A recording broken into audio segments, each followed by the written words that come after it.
yéen chers téléspectateurs ñu ngi leen di nuyu di leen ziar di leen wax ne seen émission saytu jur gi tey di seen première édition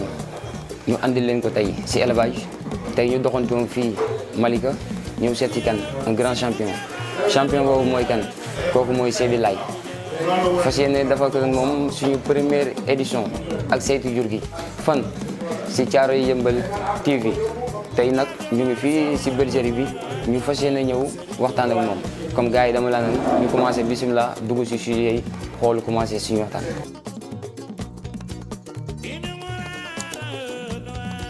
asalaamaaleykum waa Thiaroye Yeumbeul donc comme ni leen ko waxee rek tey ñu ngi fii si Malika ñëw seet si un grand champion un champion exceptionnel kooku mooy kan ñu koy wax grand Seydi Laye nekk un grand éleveur professionnel donc tey dañoo doxantuwoon ba si bergerie bi ñëw seet si ko fas yéene waxtaan ak moom si biir élevage am grand Seydi ñu ngi lay nuyu. maa ngi leen di fay ñaanal leader yi leen nuyu di leen si di nuyu waa Thiaroye Yeumbeul TV yëpp di rafetlu émission saytu jur gi bi ngeen ñëw fii ngir def seen première édition. bon yéen a ngi ñëw tey ci bergerie bi ñu naan bergerie Grand Seydi nekk Malika nekk ci wetu boulangerie Jàmmalaay bi Sam 2 propriétaire bi di man mi nga xamante ni maay Baye Seydi Gadiaga ñu gën maa xamee ci Seydi Laye sama numéro téléphone di 77 552 25 24 77 552 25 24 numéro daal ku ci woote di ci jot adresse boobu ma jox aussi ku fi jaar di fi incha allah. Baye Seydi donc ñu gis la tey nga teel ñu benn femelle ñu bëgg a xam femelle bi mooy kan ak fan la bokk exactement. waaw ñaar femelle bi lu tax ma débuté ci moom moo di nii mooy ndey kër gi mooy jaara. nekk presque femelle bi nga xam ne maa liggéey sama base de femelle. instant bii nii presque moo ngi ci jëm 6 ans muy femelle bi exceptionnel wax dëgg yàlla di def production yu extraordinaire loolu la waral tey ma njëkk a débuté ci moom parce que aussi booy dugg ci kër. da ngaa war a njëkk ci borom kër gi ba pare wala ngaa dem ci njaboot. waaw kii nag mooy jaara quoi wax dëgg yàlla. jërëjëf Baye Seydi loolu am na solo donc bu ñu la déggee rek kii mooy yaayu kër gi donc ñu bëgg a xam jaara fan la bokk exactement. waa jaara nekk doomu kenn bëggul ak zëb nekk doomu Assane nekkoon doomu Lion nekk doomu Racine bi ñëw nekkoon ci sàll bu Yoff Racine moom aussi nekk doomu Cheikh Anta nekkoon taw docteur yaay ji nekkoon kenn bëggul nekk doomu guy gi bi pa Balla Gaye ma koy nuyu de passage ndaxte guy gi bi nekkee jeune mal moom ma ko joxoon ba ci laa juddlu woon yaayu kii moo ma ko dénkoon quoi. waaw ñaa kii ma lay présenté nii mooy la France nekkoon fixé Abdou Fall la kii moom yaayam doomu Abdou Fall la yaayam mooy Kumba Fall doomu Abdou Fall bu jigéen la ñu joxal ko Abdou Fall mu génne yaayu kii. macha allah doom papa ji aussi nekk Léopold aussi nekkoon doomu Abdou Fall muy Abdou Fall fixé quoi 100% Abdou Fall la kii mu ngi ci 3e portée instant bi ñu toll nii muy femelle exceptionnel wax dëgg yàlla bu mën production parce que aussi defal fi 3 production yi mu def yëpp aussi ay góor lañu mais muy góor yoo xamante ni mucc ayib parce que góor bu ci nekk da ngay produire léegi si daanaka ñoo mën seen yaay kon nag muy femelle boo xamante ne wax dëgg yàlla femelle bu extraordinaire femelle bu mën a liggéey waaw. kii aussi mooy Clarisse nekk doomu Ismaïla nekk sëtu Badlin yaayam nekkoon Mamilaay aussi nekk sëtu Lamp parce que papa yaay ji maa ngi ko jëlee woon ci Maodo jëlee woon ko ci Papa Mansour Mbodj moom aussi ci produit kër gi la bokk quoi. mu ngi ci 3e portée mi 4e portée la portée nii incha allah macha allah. waaw ñaa kii mooy Aïcha nekk doomu Jaara mooy femelle bi nga xamante nii mooy sama génitrice mu leen ma njëkk a présenté. moo jur kii papaam nekk benn doomu Nations Unies bu ñuy wax Nas Junior parce que Jaar laa jëloon yóbboon ko ci sama grand Maodo Lo mayoon ma ci croisement mu juddlu woon ci femelle bi. wax dëgg yàlla muy femelle boobu am ay supporters nag parce que gars yi toog nii yëpp daanaka ay supporters am parce que moom mooy seen base de femelle li ñu yor ak seen maal yi ñuy war a liggéey femelle bii moo leen produire waaw muy femelle bu mën a jur macha allah wax dëgg yàlla moo tax kii moom mën ngaa ëpp naa ñàkk a wax wane quoi. jërëjëf grand Seydi jóge nañ ci premier box bi ñëw ci 2e box bi donc nga présenté ñu sujet yi nga xam ne ñoo nekk ci 2e box bi. waaw ñaa femelle bi nag dama la koy présenté xam naa ni moom femelle bu nit ñëpp xam la parce que moo jëloon suñu 2e meilleure agnelle suñu avant dernière foire bi passé nekk surtout Abdou Fall aussi moom 100% Abdou Fall la parce que ñeenti leen jël yaayam moo jëloon 3e meilleure femelle suñu ret bële passé aussi kon kii ci deretu champion la judd waaw papaam nekk ba surtout Abdou Fall aussi kon muy 100% Abdou Fall moom mi wax dëgg yàlla moo produire aussi agnelle boo xamante ne aussi daaw moo jëloon 3e meilleure agnelle kon wax dëgg yàlla boo produire na nekk na ko jël na meilleure agnelle ba pare ñëwaat jëlaat joxaat doomam mu nekk 3e meilleure agnelle kon wax dëgg yàlla muy femelle bu exceptionnel.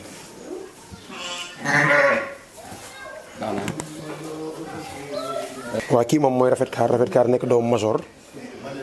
Major nekk doomu Maysra kii yaay ji mooy femelle bi ma téye sànq muy Teranga mooy yaayam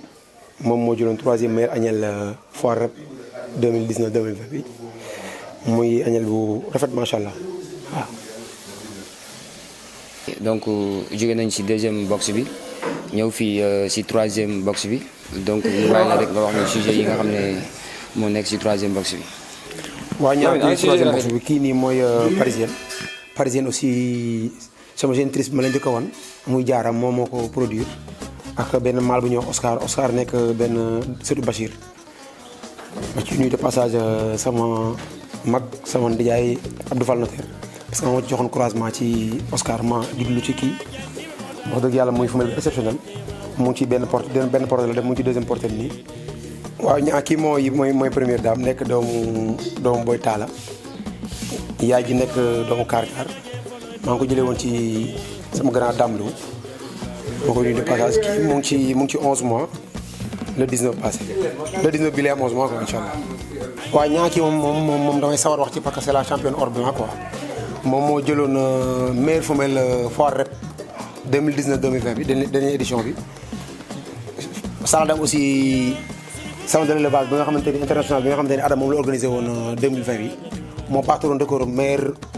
catégorie femelle meilleure hauteur au gar avec 105.2 waaw di femelle bi exceptionnel wax dëgg yàlla ci à 2 ans aussi à 2 ans moom plus précisément à 2 ans parce que ci 2 ans nga dugg ci biir femelle yi muy am ay 4 ans 5 ans battre record hauteur loolu jafe la te muy record boo xamante ne bu jafe woon a battre parce que nooy moo ko gagné woon en 2018 tey record ba 2020 2 ans yoo xamante ne kenn dinawu ko fa ba moom hors blanc mi la yàlla dogal moo ko baat kon daal ñuy ñaan yàlla barkeel lépp rek. ngeen ñaan hors blanc nga wax ñu papaam ak yaayam. hors blanc yaayam doomu Kaar la papaam nekk Kamontan nekk doomu Ado ku ne xam na ni ñaari deret yoo ko seq auteur ak LCS la parce que Ado nekk doomu Aïcha ak Boy Séeréer ku ne xam na ni wet moom fa la fekk baax. yaayam nekk doomu Kaar Cheikh Diop bi ku ne xam na ne aussi auteur fa la fekk baax kon moo li nga xamante ni mooy njool gudd gi nga xamante ne moom la ñu wër ci élevage ñaari deret yooyu ñoo ko coiffé moom nii waaw kon nag ñuy ñaan rek yàlla barkeel lépp rek ba lépp ñu ciy seen yàlla defal nañ ci loolu suñu jot ñuy nuyu Sénégal gi yëpp di nuyu àdduna monde entier bépp leen ziar. waaw jërëjëf Baye Seydi gannaaw ba ñu présenté femelle yi ba pare donc léegi ñu ñëw si mâle yi ak jeune mâle yi ak agneau yi donc nga defal ñu présentation boobu. waaw kii mooy Arafat nekk doomu Major yaay ji nekk Koumba Fall nekk rakku virgule bi ñuy gënoon a cher jamono ci femelle yi te Pam Ndaw jëndoon ko ci Lay Touré mooy magu yaay ji di doomu Major juddu jour Arafat ma juddoo ko Arafat instant bii mu ngi ci 2 mois 15 jëm 16 jours waaw mais muy jeune mâle bu extraordinaire wax dëgg yàlla. waaw kii mooy Chérif nekk doomu Amdan nekk doomu Saloum doomu César bu jigéen la jël teg ko ci Saloum mu génne Amdan ñu jël benn doomu yaay Boy Séeréer di Anta ñu jël doomu bu jigéen jox ko César mu génn femelle ñu jël femelle boobu joxaat ko Albouri jur yaayu femelle bi nii yaayu mâle bi ñu yaayu mâle bi léegi ñu jël mâle bi ñu jël femelle boobu teg ko ci Amdan mu génne Chérif mi juddu le 29 novembre 2019 instant bi mu ngi ci 10 mois le 29 passé muy jeune mâle ma am yaakaar lool pour que mu liggéey li nga xam mu àggal liggéey bi nga xamante ne moom la fi Major tàmbali moo tax daal ma bëgg ñu ñaan ci barke yi ñëpp ba Sénégal gépp xëcc incha allah. yal na ko yàlla def. bon kii mooy géniteur kër gi mooy Major nekk doomu Maïsra Maïsra nekk champion Saladam 2018 nekk doomu Maïsra nekk doomu Aïcha ak Cheikh Diop jëloon Adam 2012 yaayam aussi nekkoon meilleure femelle kon nag kon kii xam nga ci deretu champion la juddoo yaayam aussi nekk Aïda Mbodj nekk doomu Fadam Mbodj ko xam-xam ne doomu Boy Séeréer la Boy Séeréer ku ne xam ne aussi 2011 moo jëloon meilleur mâle Saladam kon kii fi mu bokk rek daa champion te yaayam aussi Aïda Mbodj nekkoon meilleure femelle foire CEP 2018 bi kon kii wax dëgg yàlla mâle la boo xamante ni bu ñu am yaakaar la major la tudd ñu ciy liggéey mu ngi ci 29 mois jamono ñu toll nii instant bi daanaka mooy produit bi mu fi produire ci la moo ñu taxoon recruter Chérif Mane pour àggale liggéey bi mais wax dëgg yàlla mu def ay production yu exceptionnel wax dëgg yàlla ñu ngi ciy joxe lu baax nag wax dëgg yàlla parce que am na lu bëri lim de arrivage yi mu def yëpp pratiquement dañ leen a joxe bon yu mujj yi nag bon ñu ngi ciy jéem a dëgërlu pour jéem ci téye au moins pour mën ci construire benn base de femelle boo xamante ni à l'avenir dinañ mën a liggéey ci loolu quoi ak mâle bi nga xamante ne moom lañ mujj recruter noonu moo tax daal mu ngi noonu daal ñuy ñaan daal yàlla def ci barke bu baax a baax a baax.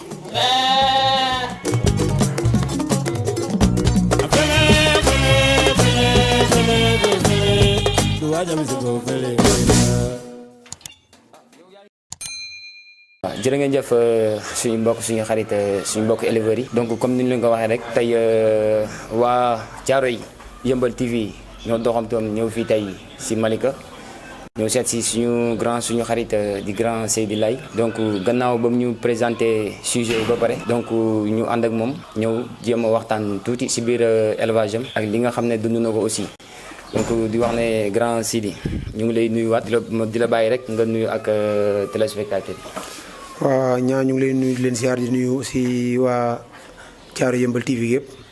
di rafetlu li ngeen ubbee seen émission bi fii ci bergerie Kër Mame Seydi confiance bi nga xamante ni jox ngeen ñu ko ñuy ñaan yàlla bu ko yàlla tas. aussi di remercier monde entier bi yëpp di wax ni daal ñoo ngeen fii tey ci bergerie Kër Mame Seydi macha allah daleen ak jàmm. jërëjëf Baye Seydi donc j'espère que dañuy xuus tuuti rek dugg ci question yi dugg ci waxtaan bi donc fu ñu njëkkee Baye Seydi mooy Baye Seydi kañ la dugg ci élevage ak Baye Seydi lan moo ko dugal ci élevage. waa ñaa élevage moom daanaka dañoo judd fekk suñu kër gi ñuy yari xar bi ñu nee màgg ba xàmmee daanaka xar yi yëpp nekk suñuy loxo ñooy dem di gubbi di indil xar yi di xont def lépp ba ñu dem ba mujj gi xar yi yëpp daal mujj nekk suñuy loxo doon suñu moomeel paa bi may ñu xar ñu mu ne ba mujj yor xar yi mi ne ba nga xamante ni aussi en 2008 am nañu vision dugg ci élevage laadum ci la ñu génne xar yi nga xamante ni moo fa nekkoon yëpp tulaa béri daal dugg ci laadum bi. jërëjëf Baye Seydi loolu am na solo donc bu ñu la déggee si biir wax rek 2008 nga commencé def élevage laadum. donc 2008 boobu noonu ba ngay def élevage laadum si tënk rek nga tënkal ñu wax ñu exactement nan nga si duggee parce que tey bëri na jeunes yoo xam ne am nañ ambition am nañ amour pour bëgg a dugg si élevage mais xamuñu fu ñuy jaar donc bu dee mën nga ñu wax yow ni nga duggee si élevage laadum exactement pour que aussi tamit jeunes yi mu ngi see bàyyi xel. waaw élevage laadum man ma ciy dugg wax dëgg yàlla méttiwuloon trop parce que dama nekkoon ak sama mag ju baax ma koy nuyu mu ngi fii sama ginnaaw di Alioune Badara Gadiaga dëkkoon jamono yi mu ngi nekkoon Sangalkam ci fii pharmacien bi nekk foofu lay liggéeyee. njëkkoon a am laadum daal di may jëloon benn añel mayeen ma ko bi ma ko mayee aussi ma dem Tëngéej jëndoon ci benn paa bu ñuy wax Cheikh Kane benn mâle ak benn femelle ci sujet yi ci laa débuté ko. jërëjëf Baye Seydi donc bu ñu la déggee mën nañ ne ni nga duggee si biir élevage laadum ñaari porte la benn bi dañ la ko may beneen bi da nga ko jënd nga débuté si. tey ñu gis ne tey élevage mën nañ ne c'est un facteur de développement tey dañuy xuus directement rek dugg si biir élevage c'est un facteur de développement c'est-à-dire que tey képp ko gis rek yaa ngi bëgg a dugg si élevage wala yaa ngi am amour pour dugg si élevage donc ñu di la laaj rek lan moo andi loolu. waaw mais xam nga jamono yi boo xoolee Sénégal daanaka ñaari yi fii ëpp rentabilité peut être jamono yi moo di ni presque élevage ak mbay. kon wax dëgg yàlla boo nee élevage facteur de développement la bon lu ma lay nangu lool trop sax parce que man mi daanaka may liggéey léegi sama liggéey bépp daanaka ci élevage la sukkandiku kon wax dëgg yàlla du muy mbir moo xamante ni yaakaar naa buñ ci jàppee lu mën a développé sa réew mi la bu baax a baax a baax a baax ci facteur yëpp nag wax dëgg yàlla. jërëjëf Baye Seydi loolu am na solo donc Baye Seydi damay xuus ak yow tuuti rek ñu dugg si biir gétt gi parce que j'espère que suñu temps bëriwul noonu biir gétt gi sànq yaa ngi doon présenté ay sujets ñu gis na tey Baye Seydi ba muy commencé si élevage mu ngi commencé ñaar ñu dugg tey si biir gétt fii fekk fii ay femelles yu bëri ay sujets yu bëri ay mâles yu bëri tey Baye Seydi fan la jaar tey si élevage ba yàlla may ko loolu tey. waaw xam nga ñun aussi dañoo nekk ay ndaw doon ànd ak suñu ay paa yoo xamante ni ñoo ngi yarandoo ñun fii. ay Pa Balla Gueye ñoom Baba Seye ñu ngi fii ay ñoom Père Mass Ndiaye man ànd ak ñoom aussi def ay tournées yu bëree bëri ci élevage. ba bëri na éleveurs yoo xamante ne ñoom à travers ñoom ñooñu la. ci ñoom ñooñu aussi ci laa jàngee ba xam ni maanaam daal élevage aussi nekkul ni da nga yor rek bu subaa nga xëy jaayaat mel ni comme kuy di ping pong xar yi boo indee tey bu subaa nga jaay. bon te aussi man comme élevage day loo xamante ne ni lu ma dund la. dinaa ci jël di ci jaay di aussi di ci produire loo xamante ni aussi dina jëmale sama élevage kanam. parce que élevage u léegi boo gisee léegi ni muy doxee da ngay xam ne carrément ci ay mensuration yu extraordinaire lay dox. kon léegi bu fekkee ne da nga bëgg jël élevage jël ko di ko ping pong yi au final da ngay dem ba daanaka sa sujet yi pour nga amati gis visite sax dootul yomb te ku mel ni yéen tey jii bu ngeen demee ba am confiance ñëw fii ci man di def si émission bi c'est parce que ñoo ngeen fi gis fi sujet yoo xamante ne wax dëgg yàlla doy na leen ki à ce que maanaam bu ngeen bëgg su ngeen di démarrer seen émission bi nga xamante ne nii mooy Thiaroye Yeumbeul bi waaw. Seydou Diourgui bi ngeen bëgg koo débuté fii kon ça veut dire que am na lu ngeen fi gis waaw kon nag loolu ñu koy sant yàlla bu baax a baax aussi di gën a serré ceinture rek pour jéem a liggéey boobu jëm kanam quoi. jërëjëf Baye Seydi sànq ba ñu duggee si biir premier box bi am na benn femelle boo ñu présenté bu ñu naan Diarra ma bëgg nga wax ñu tuuti rek si Diarra ak Diarra lan la apporter si sa biir bergerie. waaw Diarra moom sawar naa di ci wax parce que. waxuma moom mais yaayam sax maa ko juddulu yaayam kenn bëggul maa ngi ko jox sama xarit sama doomu ndey Samba Mbaye. bon Diarra moomu nekk femelle boo xamante ni wax dëgg yàlla li ma ciy produire bëri na li ma ci jaay ci échantillon bëri na aussi li nga xamante ni moom laa tëyee ci sama femelle ci sama gétt am naa ñaari doom yu jigéen yoo xamante ni bokk na ci samay meilleure femelle instant bi ñu toll nii. sëtam yi aussi ñu ngi fi daanaka aussi nekk aussi samay meilleure femelle aussi kon nag daanaka base boobu daanaka Diarra di ma ne moo ko liggéey dañul quoi waaw. jërëjëf Baye Seydi ñu xus ba léegi rek ba ñu ñëwee après Diarra gis nañu aussi tamit ku ñu naan la France mu nekk benn femelle boo xam ne am na 3 portées yëpp nekk ay mâles donc gannaaw portées yooyu mu nekk 3 mâles nan nga def est-ce que da nga téye mâles yi di si liggéey wala est-ce que da nga jël mâles yi génne ko pour xool beneen croisement bi ngay defaat. waaw mâles yi bi mu njëkkee def benn portée daal di def mâle boobu comme papa ji moom ma ko woon dama ko téye woon. finalement sama benn xarit boo xamante ni Aliou Fall moom laa ko dénkoon finalement moom aussi mu ni moom daal il préfère récupérer xar bi quoi jënd ko moo ko gënal quoi. bon te comme aussi loo moom aussi bu ko sa xarit soxla yaakaar naa moom nga yor ko benn la moom mujj ko bàyyi ak moom. mu amaat beneen doom bu góor aussi ma téye woon ko dénkoon ko sama benn grand Alioune Badara Gueye ma lay wax léegi ni moom ma dugal xarit pratiquement ci xari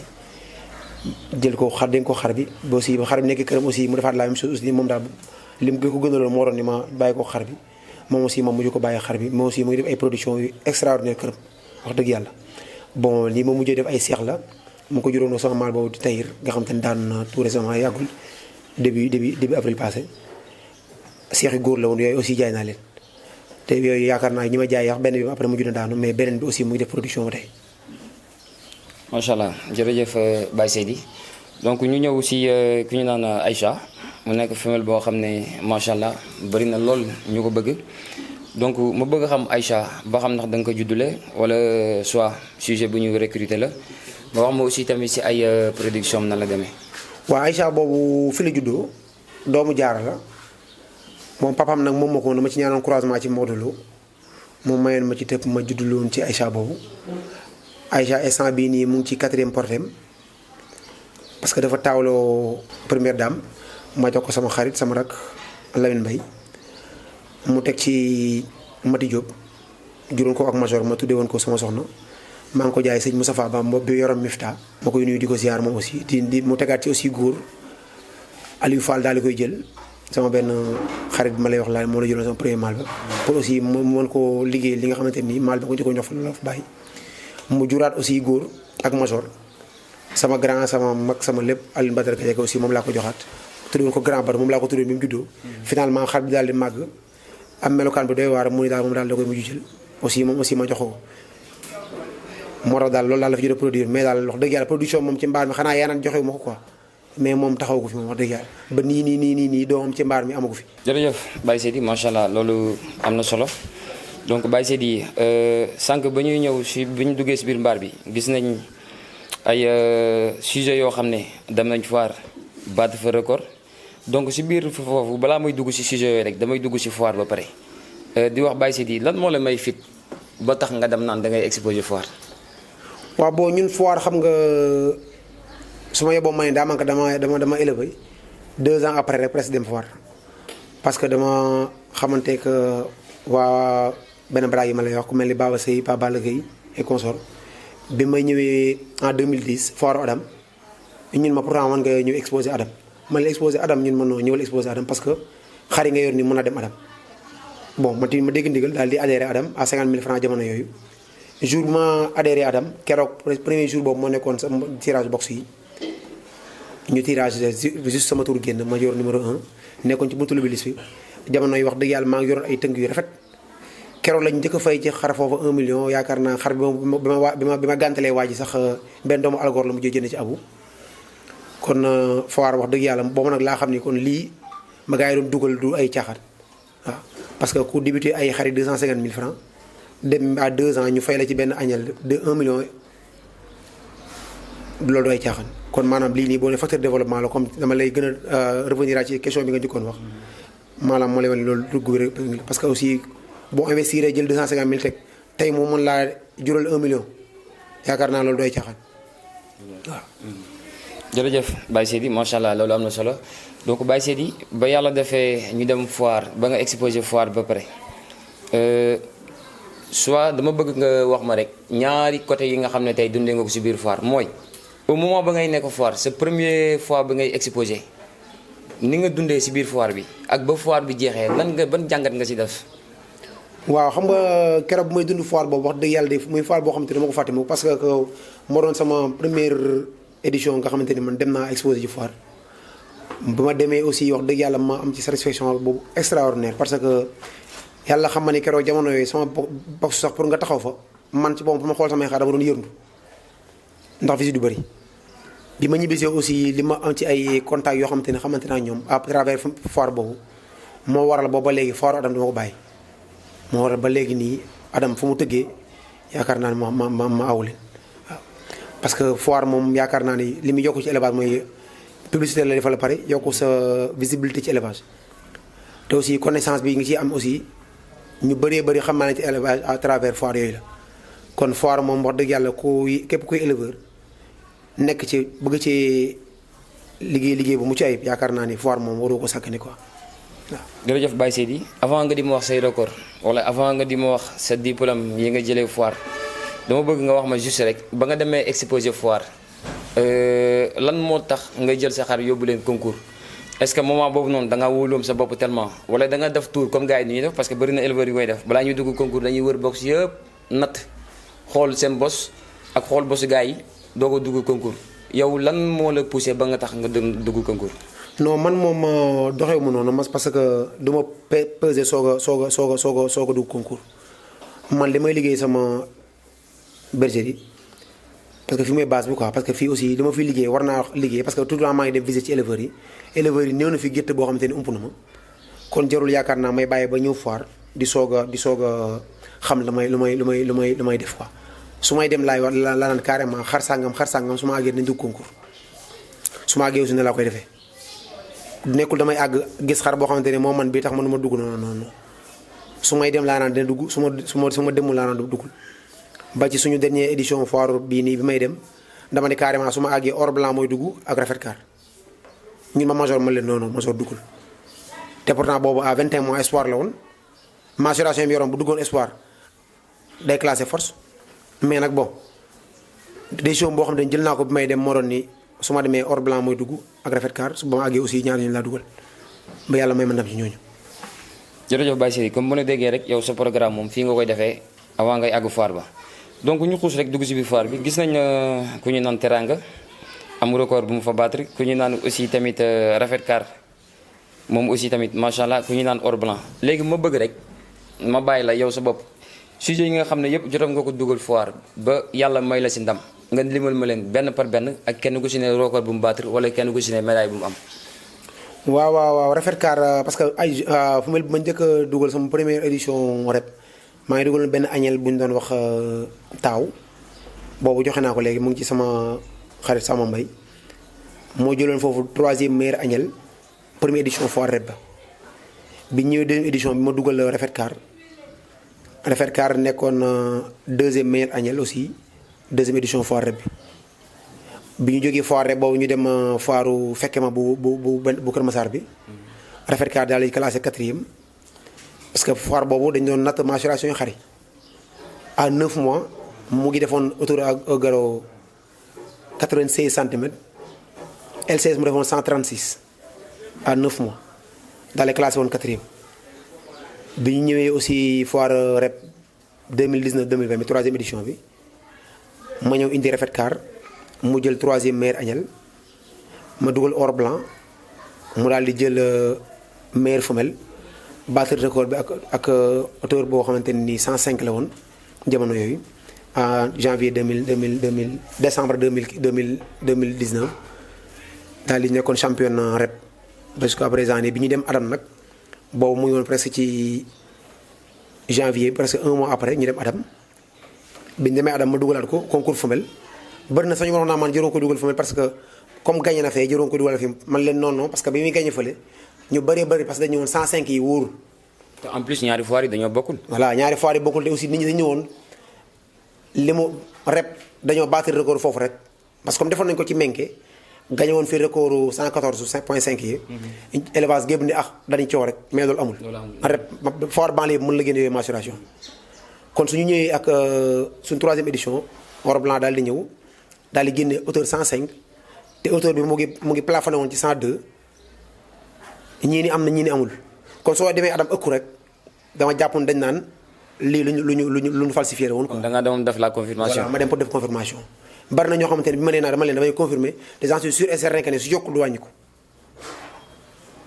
te bi ñu ko takkee sax damaa gëm ni 105.2 yi ci tegu sax 2 millimètres yi nga xam tegu na si pour damaa gëm ni sax loolu takk bu yàgg bi moo ko waral parce que dañ ko takk bi ñu ko takkee war ko nat xar bi daal di ñëw taxaw normal bi ñu ko waree nat ñu ni Abdoulaye Faye bu Ndar nii nañu xaar docteur Konaté mu ñëw quelques minutes yooyu yoo xamante ne takk nañu ko xar bi taxaw di xaar le temps maanaam nañu ko tekki fan ci la Konaté ñëw xar bi commencé rasu ci lañ ko nat mu def 102.5 105.2 autant pour moi 105.2 léegi nag bon ma ne grave quoi. moo dem foire Adam bi. mooy foire Adam bi passé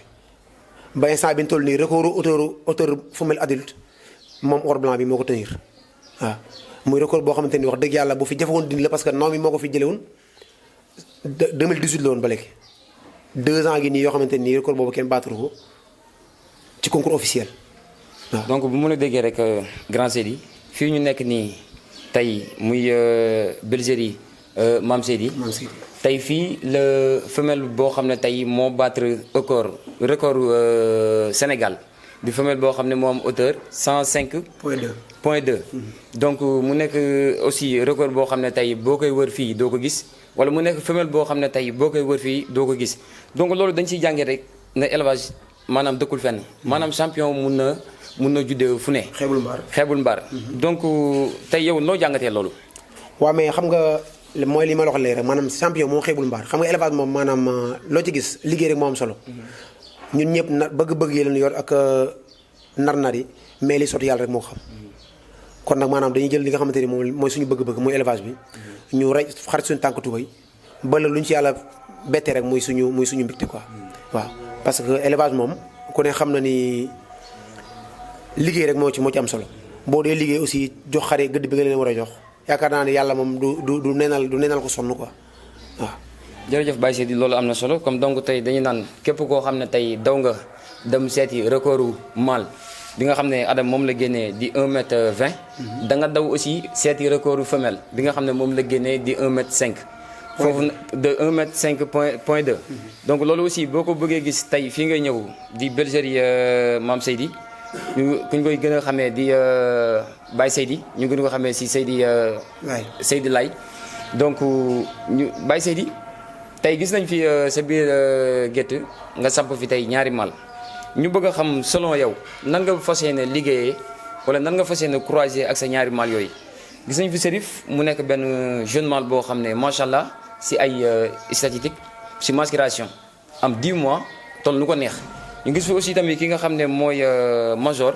moom it aussi am na loo xam ne Cherif amu ko Cherif am na loo xam ne Major amu ko ñu doon laaj rek yow ban façon liggéey wala nan nga bëgg tey innover sa élevage. waaw comme ni nga ko jàngatee rek maanaam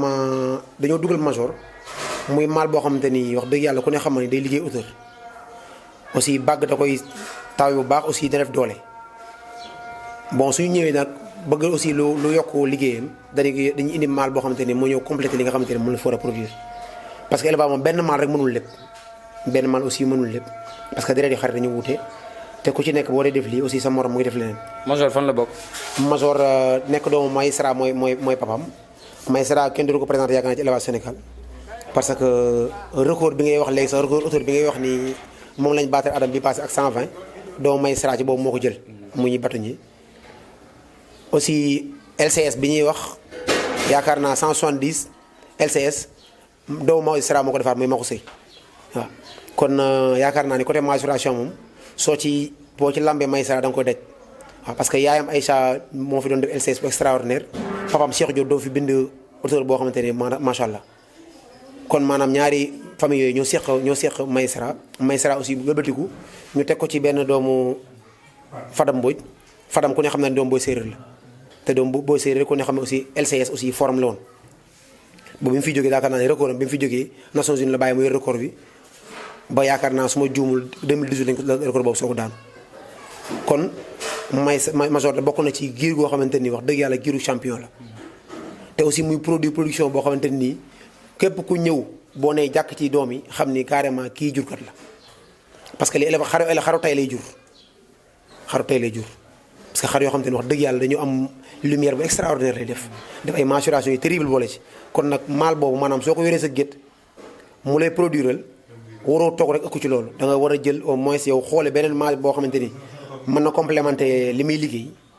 nga dem dugali maal boobu pour mën a àggale liggéey bi loolu moo waral choix Cherif bi. jërëjëf Baye Seydi comme bi ñu la déggee rek Major mooy koo xam ne doomu magistrat la magistrat nekk champion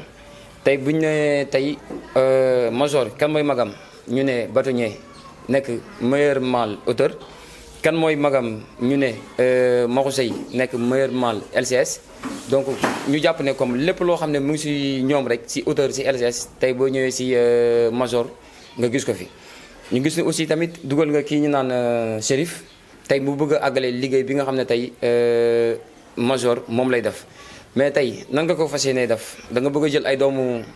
Major samp leen croiser leen ak Cherif wala da nga bëgg a jël Cherif wutal leen ay jabaram à part pour que après nga mën leen teg si Major. waaw xam nga Cherif aussi daf fi ñëw pour liggéey bon noonu idée bi moo doon ni bu ñëwee ñëw jër doomu Major yi tëb leen mais xam nga aussi ak production Major bi muy loo xamante ni muy choix boo xamante ni gars yi moom wax dëgg yàlla porté nañ ci lu bëree bëri tout le temps dañuy ñëw di soxla production Major ñaari tour yi fi njëkk a def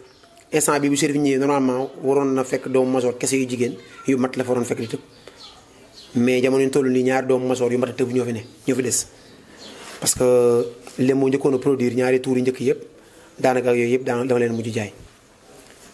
te yàlla dafa dogal aussi muy maal bu xaw a jigéene ba giir parce que production am jigéen moo ci ëpp ñaari arrivage njëkk yëpp dama leen jaay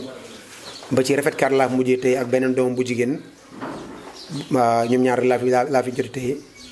ñaar ñooñu aussi bon rafet kar tëboogul mais beneen bi tëbu na ci Cherif ba pare aussi damay mujj rek maanaam yenn femelles yi mu wàññi quelques femelles ci jamari Major yi rek jox ko moom mu croiser leen bu ko defee au moins ñooñu aussi bu ñu wàccee seen doom dégg leen mën a croiser ak Major ba leneen ñëw incha allah. jërëjëf Baye Seydi macha allah loolu am na solo mais Baye Seydi dafa am benn seetlu bu ma def si biir gerte gi ba mu ñëwee ba léegi mun naa ne benn mâle laa fi fekk benn jeune mâle ak bon mbote sax laay wax parce que mu ngi si 2 mois muy Arafat di mbote boo xam ne dafa ma neex lool man damay ragal bi may dem yóbbaale ko sax donc di wax Baye Seydi est-ce que newul yow xar yu góor yi c'est-à-dire jeune mâle yeeg est-ce que newul yow yooyu da nga leen di café parce que tey mënu ma comprendre tey fu toll ne tey bergerie bu toll nii mu ñëw fekk fi ñaari mâle kese est-ce que newul li ngay café moo bëri wala yow sa système daal si femelle yi nga gën a basé wu. waaw xam nga maal moom boo ko bërilee aussi da ngay am beneen problème parce que yaa ma gën a xam xar yi boo xoolee karo yi maçon daanaka tooñ na lépp parce que shérif mi ne ci wet gi moo waral te aussi tey xar yu bari góor yu bari aussi bariwul njëriñ lool. bon li nga mën nag moo di yëpp bon parfois nag dinaa judlu ay jeune mâle bu ma am yaakaar lool bëgg mu war a wutu papa ji au cas où moo tax dama koy jël kooku dama koy dénk sama gars yi kenn moom aussi mu mën ci liggéeyam ba kanam ma koy soxla mën ko jël. mais jamono yi moom ñaari maal yi nga xamante ne ñoom laa bëgg a travailler instant bii nii mooy Major ak Chérif loolu moo waral mais Arafat moom mu mbote la moom parce que mu ngi judd jour Arafat biñ nee suba la tabaski le 30 boobu la judd woon bi ñu wooree ba heure dog jot ci la yaay ji am doom ma tuddi ko Arafat muy moom tamit mbote bu mucc ayib wax dëgg yàlla ñu ñaan rek mu màgg ba mën a def lu raw waxuma papaam sax mais maa am may seral lu doon def. léegi yow loo fas yéene si Arafat da nga ko bëgg a café wala yow da nga ko bëgg a téye. bon Arafat pour le moment bon xel bi moom nekkagul ci joxe ko ku bëgg ndey téye di en attendant parce que xar la boo xam ni tey jii buñ la ne woon tey pëgg ni la papa ji dañ koo soxla boo ko joxe woon tey am naa yaakaar ci ni moom mii war naa mën a liggéey après li papa ji bàyyi. jërëjëf Baye Seydi loolu am na solo gannaaw ba ñu waxtaanee sujet yi waxtaanee sa élevage di wax ne macha allah donc Baye Seydi kii mooy Baye Seydi nekk un grand éleveur professionnel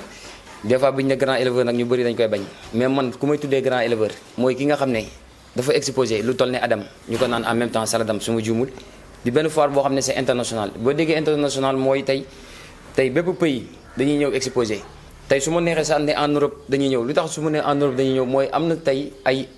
animaux yoo xam ne tey jóge nañu réew ma soit ñëw fi te boo leen laajee soit am na fi ay bêtes yoo xam ne boo leen laajee dañuy naan kii Belge la jóge wala kii Suisse la jógee comme donc mën nañu foire bi foire internationale la ku toll ne tey grand Seydi Laye di exposé foofu comme kooku du éleveur bu ndaw donc yéen lan ngeen di jàppee éleveur bu ndaw ak éleveur bu mag. non juumoo élevage foire bu Adam foire internationale de l'élevage de surtout du élevage du foire bu ndaw. surtout dama lay dagg surtout aussi nga dem lu toll ne foire ba dem battre fa record boo xam ne tey international la record boobu nga ñëw andi ko si gétt ñu toog ak moom fii après photo boobu dinaa leen ko may. waaw xam nga foire moom. ñun aussi bon bu éleveur bu ndaw bu mag pour man amul li fi ne xam nga mooy lan gëm li nga yor nekk ci di liggéey parce que éleveur bu mag moom maanaam gars dañu ko jàppee moo ne ku ci yàgg rek lañu naan éleveur bu mag. éleveur jóg na tey investir ci xaalisam ci xar yi recruter ay recrutement extraordinaire jël champion dugal këram ñu koy wax éleveur bu mag te pourtant du éleveur bu mag kon élevage moom yaakaar naa ne ku ci nekk da ca bay sa waar ku ne rek. éleveur nga waaw différence bi nag moo di ni bon xëy na parfois ñii dañuy am ay moyens ñii ñàkk moyen gars yi yaakaar naa foofu la ñuy définir éleveur bu mag ak bu ndaw te yaakaar naa du foofu éleveur moom pour man ki nga xamante ni moo mën a xool xar bi xam ne boo croisé kii yaakaar na ni lay war a génne croisement ki ko mën a def di ko réussir kooku mooy éleveur am na ñoo xam ne bon dañuy dugg ci élevage uniquement pour business bi waaw bon ñooñu mën nañu xëy tey daal di investir tey liggéey tey bu subaa jàmm tey xar bi gën seen mbaar boo leen salaamaaleykum ñu génne ko jox la mais ki nga xamante ne day élevé te élevage kese ñor ko kooku yaakaar naa ne am na giru xar yoo xam bu ko yoree géttam balaa génn dafa am relève waaw. jërëjëf Baye Seydi loolu am na solo donc di wax gars yi rek ne tey bépp éleveur da ngay dégg si ay waxam naan base yu femelle lay wut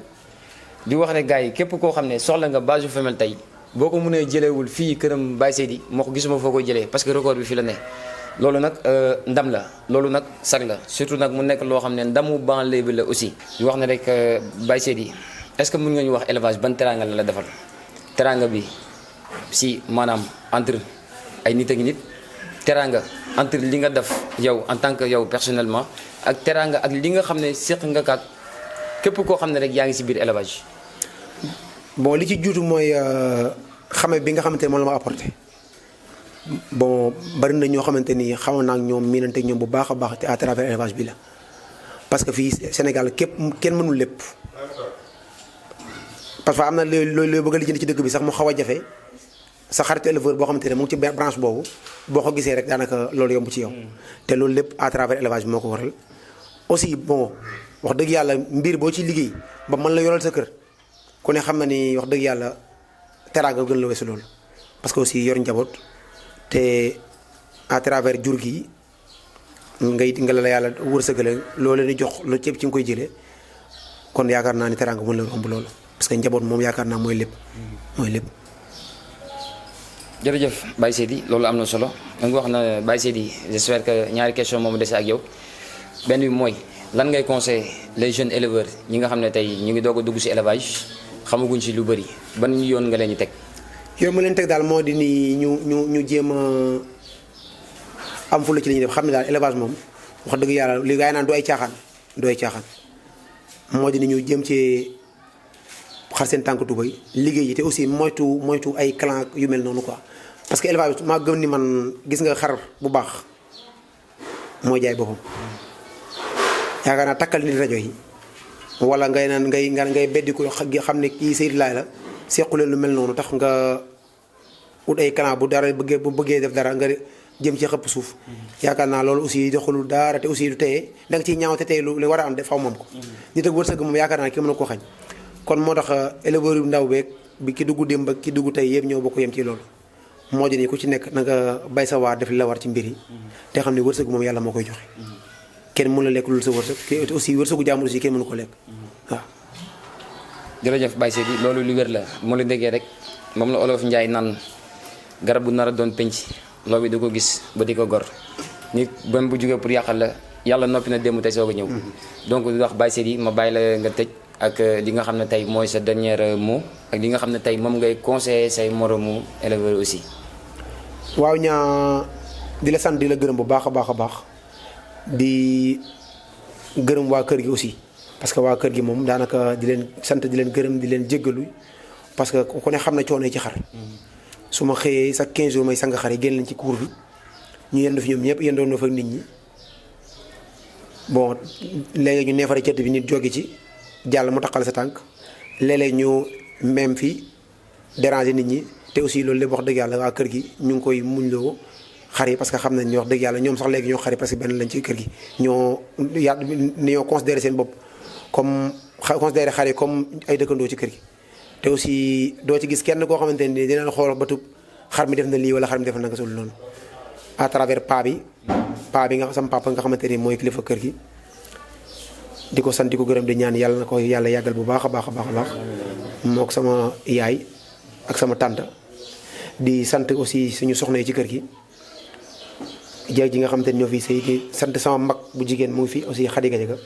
di ko nuyu di ko ziar moom di ko sant bu baax a baax parce que moom it saa yu xar yi sangoo buntu néegam dañuy yendu aussi du ziar sama rakk mbay laay di ziar aussi ñi nga xamante ni ñoom laa bokkal élevage bi yëpp gaa ñi Seydi ñaa ma mbay di ziar xale jigéen ci kër gi di ziar daal mboolem waa kër gi yëpp daal wax dëgg yàlla daal di leen sant di leen gërëm baax a baax ci yaatal gi nga xamante ni yaatal nañ ko jur gi ci kër gi parce que kër gi du sama kër papa la ma nekk fi ak samay doom baay nekk fi ak aussi ñoo xamante ni waa kër gi yëpp kon suñu ma fi yaatalee ba nga mën fay defar bergerie bi toll nii di weer xarité aussi déggoo kenn ku ni nangam kon ñooñu amal nga leen gërëm ma leen sant di leen gërëm di leen ñaanal aussi yàlla defal teraanga jub sax dàkk incha allah di ziar aussi sama mag yi sama rak sama xarit yi nga xamante ni ñoom laa bokkal élevage ki ci jiitu muy sama grand Alioune Batara di ko nuyu di ko ziar di ko ñaanal yàlla na yàlla yokk teraangam yokk wér bi yokk xéewal gi barkeel njaboot gi yëpp defal ko mboolem éleveur Malika yëpp di ziar waa groupe Laadum Malika yëpp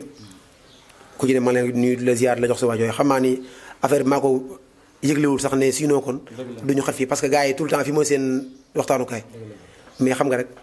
boo woowee ñëpp da ngay dem ba xëy na li nga bëgg sax sax doo ko am parce que comme fii yaatuwul mais daal may sant mboolem éleveur Malika rek di la ziar di la sant di la gërëm di ñaan yàlla aussi yàlla na yàlla def élevage Malika ne ca kanam a kanam ba lu waaye di wut ci élevage yaakaar naa ne di ko utee si Malika di la ziar yow ñaaw bu baax a baax di ziar sa caméraman bi di ko sant di ko gërëm aussi di ziar mboolem Caaroy Ladoum TV di rafetlu seen initiative bi di saytu jur gi muy émission boo xamante ni wax dëgg yàlla fi ngeen ko débuté tey may ñaan yàlla si yàlla def barke ba mu am tànki kanam ba faaw incha allah ma lay nuyu di la ziar di la jaajëfal wax salaamaaleykum wa rahmatulah. jërëjëf Baye Seydi ma sànni si tuuti rek di wax ne bon j'espère que yow moom kenn du la présenté parce que tey fi nga àgg nii tey du sens mérite la man ba ma la xamee yàggul mais mbaax moo tax ma xam la dama la dégg avant ma lay gis donc te lu ma dégg si yow yëpp mbaax la di wax àdduna amul solo lii rek moom solo mbaax ndax yaakaar naa milieu moom boo mënta nekk rek mbaax rek nga fa war a mën a wane parce que loolu mooy avantage bi. di la remercier tamit parce que bañ la woowee ne carrément dañuy def suñu émission saytu jur gi si Thiaroye Yeumbeul TV